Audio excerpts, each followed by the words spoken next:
எதிரிகளுக்கு ரத்த வேர்வை, என்னுடைய பேச்சு எதிரிகள் அடங்கும் மூச்சு. கொலை செய்வது என் தொழில், கொள்ளை அடிப்பது என் பழக்கம். கொண்ட பெண்கள் கற்பை கெடுப்பது என் வழக்கம். கொள்கைய புல்லனடி தந்திரம், குணமா சொல்லிலே சொக்க வைக்கும் மந்திரம். என்னுடைய வழி தனி வழி. சீண்டினா தாங்க மாட்டீங்க வாட்டா.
நேத்து கூட மொண்டாட்டி தாலி ஆத்திரத்தான் வந்துக்கிறேன். என் மொண்டாட்டி தாலி அறக்கத்தான் நீ கங்கணம் காட்டினுக்கிற. இப்போ ஏன்னா என் மொண்டாட்டி கைத்துல தாலி கொத்தோ தொங்கணும்ல, அதனால தான் உன் மொண்டாட்டி தாலி ஆத்திரம் வந்துக்கிறேன். என் மொண்டாட்டி தாலி நல்லா வருவேன்.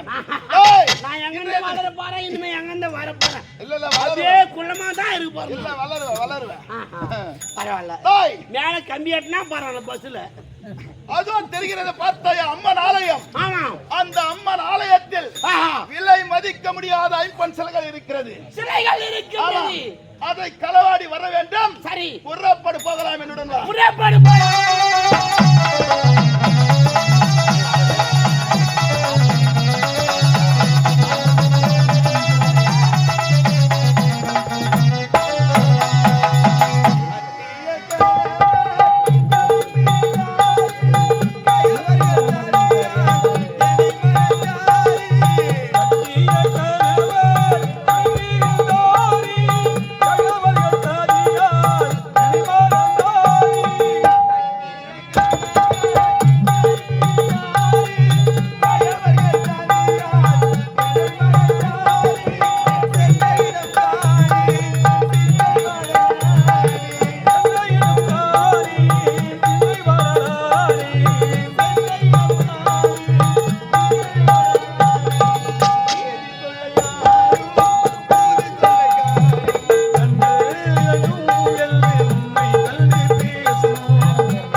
நான் சின்னம் சிறு வயதாக இருக்கிறது என்னை பெற்றெடுத்த தாய் தந்தையோ இறந்து விட்டார்கள்.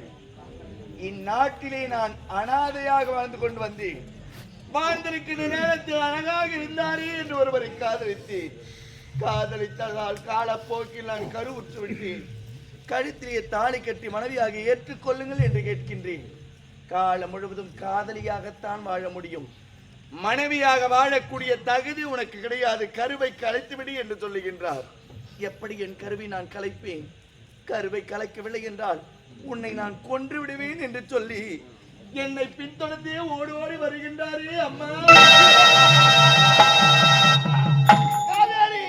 அந்த கருவை கலைத்து விடு. என் உயிரை விட சொன்னாலும் விட்டு விடுகின்றேன். என் குழந்தையை பெற்றெடுத்த பிறகு விட்டு விடுகின்றேன். ஆனால் அதற்கு முன்பதாக கருவை கலைக்க சொன்னால் என்னால் கலைக்கவே முடியாது. நீ நான் திருமணம் செய்து கொள்ள மனதிற்கு நீ தகுதியானவர் கிடையாது. இப்பொழுது மட்டும் கெட்டு பார்க்கவில்லை. அந்த கருவை நீ ஈன்றெடுத்தால் உன்னுடைய அழகு குறைத்து விடும். நாம் எப்பொழுதும் காதலர்களாகவே இருந்து விடலாம். தகுதி தராதாரத்தை பார்த்து வருவதில்லை காதல். ஏழை பணக்காரன் என்ற வித்தியாசத்தால் வருவதில்லை காதல். அத்தான் தெரிந்தோ தெரியாமலோ உங்கள் மீது நான் ஆசை கொண்டேன். இருமணமோ ஒரு மனமானது என்று தான் நான் நினைத்தேன். ஆனால் நீங்களோ என்னுடைய உடலுக்காக மட்டும் தான் காதலிப்பீர் என்று தெரிந்திருந்தால் உங்கள் இடலை கூட நான் தொட்டிருக்கவே மாட்டேன். காலப்போக்கில் ஏதோ நான் அறியாத வயதில் தெரியாதனமாக தவறு செய்ததால் என் வயிற்றிலே கருவானது வளர்ந்து விட்டது. கழுத்திலே தாலி கட்டுங்களத்தான் இருவரும் கணவன் மனைவியாக பைத்தியக்காரி. உன்னை போன்ற பெண்களுக்கு நான் தாலி கட்டியிருந்தால் எத்தனையோ ஆயிரம் பெண்களுக்கு நான் தாலி கட்டியிருக்க வேண்டும். முடிவாக சொல்லுகிறேன். 1000 வார்த்தை எடுத்துரைத்தாலும் சரி, நீ சொல்லுகின்ற வார்த்தையை நான் கேட்கவே முடியாது. முடியாதா? உன்னுடைய மிரட்டலுக்கெல்லாம் நான் பயப்பட மாட்டேன். என்னை உயிரோடு விட்டுவிடு. எங்கேயாவது காணா பிணமாக சென்று நான் பிழைத்துக் கொள்கிறேன். ஆனால் கருவை மட்டும் கலைக்க சொல்லாது.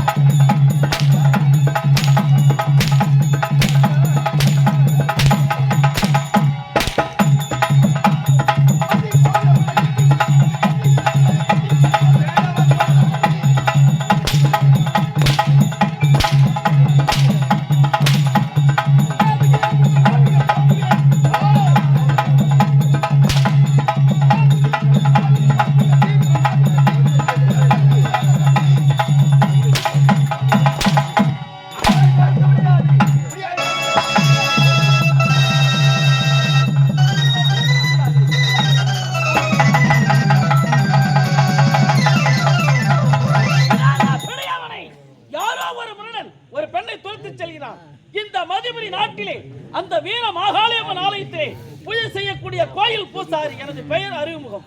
கோயிலுக்கு பூஜை செய்யலாம் என்று வருகின்ற நேரத்திலே யாரோ ஒரு முருகன் ஒரு பெண்ணை துரத்தி செல்கிறான். அவனை விடவே கூடாது.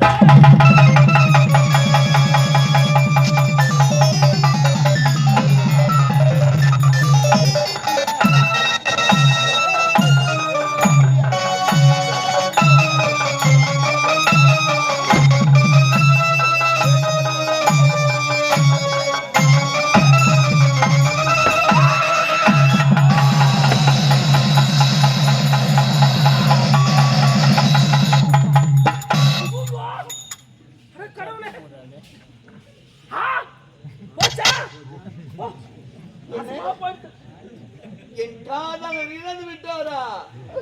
ஐயோ!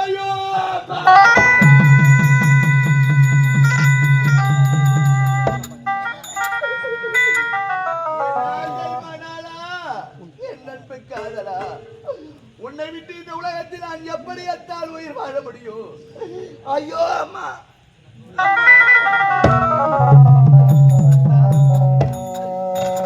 பாருங்கத்தான், வாய் திறந்து பேசுகிறத்தான், என் கருத்திலே தாலி கட்டி மனைவியாகி ஏற்றுக் கொள்ளுங்களத்தான். அழாதே காவியரி என்று ஒரு வார்த்தை சொல்லுங்களத்தான். என் ஆசை மனாரா அத்தா, எனக்கு அத்தா, எனக்கு அத்தா, கண் விடுத்து பாருங்களத்தா. இந்த பாவிக்கு உங்களை விட்டால் இந்த உலகத்தில் வேறு துணையே கிடையாது. அத்தா, என்னங்க அத்தா, அத்தா. ஐயோ!